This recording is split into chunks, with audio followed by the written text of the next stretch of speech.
अश्विनी नक्षत्र। आपका जन्म अश्विनी नक्षत्र में हुआ है या आपके किसी जानने वाले का जन्म अश्विनी नक्षत्र में हुआ है और आप उसके बारे में जानना चाहते हैं और आप ये जानना चाहते हैं कि ज्योतिषीय दृष्टिकोण से अश्विनी नक्षत्र के जातक किस प्रकार के होते हैं। हमने पिछले वीडियोस में बहुत सारी चर्चाएं की और आज हम इस वीडियो में अश्विनी नक्षत्र के जातकों के संबंधों की चर्चा करेंगे। शुभं कुरुत्वं कल्याणं आरोग्यं धन संपदा। नमस्कार दोस्तों, एस्ट्रोलॉजिकल मिरेकल के आज के इस वीडियो में मैं राजेश कुमार पुरी, आपका ज्योतिष मित्र, आप सभी का हार्दिक अभिनंदन करता हूं। अश्विनी नक्षत्र, जी हाँ, वर्तमान में हम लोग अश्विनी नक्षत्र के ऊपर ही चर्चा कर रहे हैं। हमने पूर्व में इस नक्षत्र से संबंधित बहुत से वीडियो आप लोगों के समक्ष प्रस्तुत कर दिए हैं, जिसमें हमने चर्चा की अश्विनी नक्षत्र के जातकों के स्वभाव की, विशेषताओं की। हमने चर्चा की अश्विनी नक्षत्र के जातकों के स्वास्थ्य की, अश्विनी नक्षत्र के जातकों के करियर की और अश्विनी नक्षत्र के जातकों के संबंधों की, यानी रिलेशनशिप की। आप इन सभी वीडियोस को आई बटन में जाकर क्लिक करके देख सकते हैं। लगातार आई बटन आपको दिखाई देते रहेंगे और आप इन सभी वीडियोस को वहां देख सकते हैं। और यदि अभी तक आपने चैनल को सब्सक्राइब नहीं किया है तो मेरा आपसे अनुरोध है कि चैनल को सब्सक्राइब अवश्य करें और साथ ही साथ बेल आइकन का बटन भी दबा दें, ताकि आने वाले जितने वीडियोस हैं वह आपको समय से प्राप्त हो सके। मेरा वादा है आपसे कि मैं आपको जो भी वीडियोस दूंगा वह बिल्कुल सत्य ज्ञान के होंगे, शास्त्रोक्त ज्ञान के होंगे और अनुभव के आधार पर जो भी हमने सत्य पाया है उस आधार पर होंगे। हम यहां पर किसी प्रकार के अंधविश्वास को बढ़ावा नहीं देते हैं, लेकिन जो विज्ञान है हम विज्ञान के अनुसार ही बात करते हैं। और ज्योतिष विज्ञान की जो बात चल रही है वह चल रही है अभी अश्विनी नक्षत्र की। तो हमने यह सब चर्चाएं कर ली। अब बात आती है अश्विनी नक्षत्र के चरणों की। जी हां, हर नक्षत्र के 4 चरण माने गए हैं और चारों चरणों से नवांश का निर्धारण होता है। तो जब हम किसी जातक के नक्षत्र को देखते हैं, जन्म नक्षत्र को, जो कि चंद्र नक्षत्र होता है, यानी कि जहां जिस नक्षत्र में चंद्र विराजमान होंगे उसी नक्षत्र को जातक का जन्म नक्षत्र कहा जाता है। उसके अनुसार आपके नवांश का निर्माण होता है और नवांश के अनुसार चरण दिखाई देते हैं। तो जब किसी नक्षत्र के 4 चरण होते हैं तो उनके अंदर विभिन्न ग्रहों की ऊर्जाएं भी दिखाई देती हैं। जैसे अगर हम अश्विनी नक्षत्र के चरणों की बात करें तो अश्विनी नक्षत्र के चरणों में प्रथम नत्र में मेष की ऊर्जा दिखाई देगी, यानी मंगल की ऊर्जा मिलेगी। द्वितीय में शुक्र की ऊर्जा मिलेगी, तृतीय में बुध की ऊर्जा मिलेगी और चतुर्थ चरण में चंद्र की ऊर्जा मिलेगी। यानी कि हम यहां नवांश की जब बात करते हैं तो मेष, वृष, मिथुन और कर्क, इन चारों का नवांश अश्विनी नक्षत्र का बनता है। तो हम जातकों के स्वभाव और विशेषताओं को चरणानुसार देखेंगे। पूर्व में हमने करियर में भी चरणों का इस्तेमाल किया, उससे पूर्व में हमने स्वास्थ्य में भी चरणों के अनुसार देखा। यानी कि हमने स्वास्थ्य और करियर वाला जो हिस्सा है वह आपको उनसे संबंधित वीडियोस के अंदर बता दिया है। यहां हम स्वभाव और विशेषताओं की बात करेंगे। प्रथम चरण, जैसा कि आप सभी को पता है कि प्रथम चरण मेष राशि के 0 डिग्री से लेकर 3 डिग्री 30 मिनट तक होता है। इस चरण का जो ज्योतिषीय शासक नवांश के अनुसार होता है वह मंगल होता है, क्योंकि यहां भी मेष राशि में ही नक्षत्र होता है, इसलिए मंगल की डबल ऊर्जा कह सकते हैं आप इस चरण को प्राप्त हो जाए। तो यहाँ केतु की ऊर्जा, मंगल की ऊर्जा और नवांश से मंगल की ऊर्जा। तो चूंकि इस नक्षत्र में मंगल की विशेष ऊर्जाएं होती हैं, बहुत ज्यादा ऊर्जाएं होती हैं, तो जातक साहसी होंगे, शारीरिक रूप से सक्रिय होंगे, आवेगी होंगे और पहल करने की जो महान भावना है वह इन जातकों में देखी जा सकती है। अपनी आवेगशीलता के कारण जो इंपल्सिवनेस होती है इनकी, उसके कारण इन जातकों में परिणाम के बारे में बिना सोचे समझे कार्य करने की प्रवृत्ति होती है। यह परिणाम की बिल्कुल भी चिंता नहीं करते कि परिणाम क्या होगा, यह कार्य करने में यकीन रखते हैं।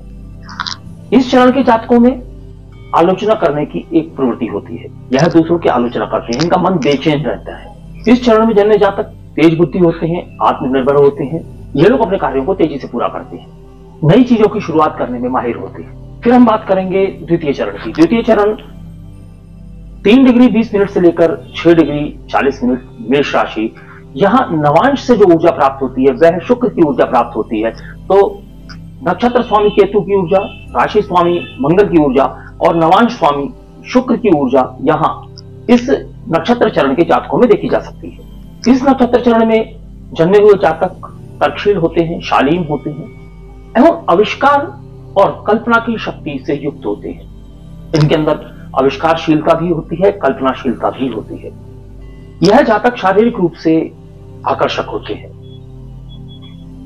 इनके अंदर कई प्रतिभाएं छुपी हुई होती हैं, या यूं कह सकते हैं यह प्रतिभाशाली होते हैं और सीखने की प्रवृत्ति इन जातकों में ज्यादा दिखाई देती है। जातक बुद्धिमान, मिलनसार और अपनी बातों से लोगों को प्रभावित करने वाले होते हैं। यह अपनी वाणी से दूसरों को आकर्षित कर सकते हैं।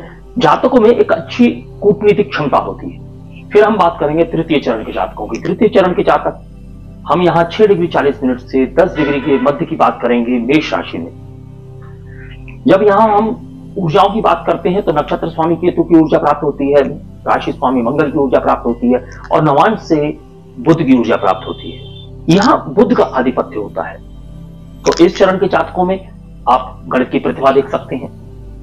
गणितीय प्रतिभा इन जातकों में आपको अवश्य ही दिखाई देगी, क्योंकि यहां हम बुध की बात कर रहे हैं। तो बुध से हम गणित की बात भी करते हैं, कैलकुलेशंस की बात करते हैं। तो इन जातकों में आप गणित की प्रतिभा देख सकते हैं। इसके साथ साथ इनमें हास्य विनोद की भावना देख सकते हैं, क्योंकि कुमार ग्रह है तो इनमें हास्य विनोद की भावना होती है। इनका सेंस ऑफ ह्यूमर बहुत अच्छा होता है। क्योंकि बुध से कम्युनिकेशन भी देखते हैं तो यह जातक अच्छे कम्युनिकेटर हो सकते हैं। मानसिक रूप से चपल होते हैं और बातों को और चीजों को समझने की इनके अंदर विशेष क्षमता होती है। साहसी होते हैं, स्वतंत्र विचार वाले होते हैं, महत्वाकांक्षी होते हैं और जातक किसी भी परिस्थिति में हार नहीं मानते, हमेशा आगे बढ़ने की कोशिश इनकी जारी रहती है। अब हम बात करेंगे चतुर्थ चरण की। चतुर्थ चरण यहां पर 10 डिग्री से लेकर 13 डिग्री 20 मिनट तक मेष राशि के अंतर्गत आता है। यहां पर जो ऊर्जाएं प्राप्त होती हैं, नक्षत्र स्वामी केतु की ऊर्जा, राशि स्वामी मंगल की ऊर्जा और यहां नवांश से चंद्र की ऊर्जा प्राप्त होती है। यानी कि इस चरण के ऊपर चंद्र का आधिपत्य माना जा सकता है। तो जातक शांत स्वभाव होते हैं, कुछ भावुकता भी इनके अंदर देखी जा सकती है। विपरीत लिंग के लोग इन्हें पसंद करते हैं, क्योंकि इनका आकर्षण विपरीत लिंगियों को ज्यादा आकर्षित करता है। धनवान हो सकते हैं और इनमें सहानुभूति की और सामूहिक चेतना देखने को प्राप्त होती है। सौम्य होते हैं, धार्मिक होते हैं, दयालु होते हैं। यह जातक दूसरों की मदद करने में विश्वास रखते हैं और आध्यात्मिक शक्तियों से परिपूर्ण होते हैं। क्योंकि हमने यहां पर सिर्फ और सिर्फ जातक के स्वभाव और विशेषताओं को लिया है, इसलिए चारों चरणों में हमने आपको बताया कि जातकों में किस प्रकार के परिवर्तन आप देख सकते हैं। छोटे छोटे परिवर्तन होते हैं मगर बहुत स्पष्टतया देखे जा सकते हैं। चरणों के बारे में बाकी सभी चर्चाएं हमने विभिन्न वीडियोस के अंदर की हैं। जैसे हमने करियर की चर्चा की तो करियर वाले वीडियो में हमने चारों चरणों की बात कर ली। जब हमने स्वास्थ्य की चर्चा की तो स्वास्थ्य वाले वीडियो में चारों चरणों की बात कर ली। जब हमने संबंधों की चर्चा की तो संबंध वाले वीडियो में चारों चरणों की बात कर ली। यानी कि जो जो उन विषयों से संबंधित बातें हम चारों चरणों से कर सकते थे वह हम पूर्व में कर चुके हैं। आज हमने चारों चरणों को स्वभाव और विशेषताओं के अनुसार लिया है। उम्मीद है कि जो जानकारी आज हमने आपको उपलब्ध कराई है वह आपको पसंद आई होगी। और यदि आपको लगता है कि मैं सटीकता के नजदीक हूं या मैं जो ज्ञान आपको इकट्ठा करके एकत्रित करके आपके समक्ष प्रस्तुत कर रहा हूं वह ज्ञान वाकई कहीं ना कहीं अनुभव के अनुसार सही है, तो मेरा आपसे अनुरोध है कि वीडियो को लाइक करें, चैनल सब्सक्राइब करें और बेल आइकॉन का बटन दबाएं। आने वाले वीडियो में हम एक बार चर्चा करेंगे लग्न नक्षत्र यदि अश्वनी हो और सूर्य नक्षत्र यदि अश्वनी हो, क्योंकि अक्सर यह प्रश्न हमारे समक्ष बहुत बार आता है कि हम अपने किस नक्षत्र को समझें। मैं कहता हूं अब आप तीनों ही नक्षत्रों को समझिए कि यदि आपका लग्न नक्षत्र अश्वनी हो या सूर्य नक्षत्र अश्वनी हो या चंद्र नक्षत्र अश्वनी हो तो तीनों नक्षत्रों से जो कॉम्बिनेशन मिला के आप अपने जीवन को देख सकते हैं वह किस प्रकार देख सकते हैं। मैं आपके अपने जीवन की बात नहीं कर रहा हूं, सिर्फ जब आप मेष राशि वाले किसी व्यक्ति को जो कि अश्वनी नक्षत्र में जन्म लिया हुआ है उसकी गणना करना चाहते हैं तो आप इन तीनों नक्षत्रों को किस प्रकार से अपनी गणना में सम्मिलित कर सकते हैं, इस बात को समझिए। चलिए अगले वीडियो में मैं आपसे फिर मुलाकात करूंगा। तो अगले वीडियो तक के लिए मैं अपनी वाणी को विराम देने की आज्ञा चाहूंगा। नमस्कार, धन्यवाद। शुभं कुरु त्वं कल्याणं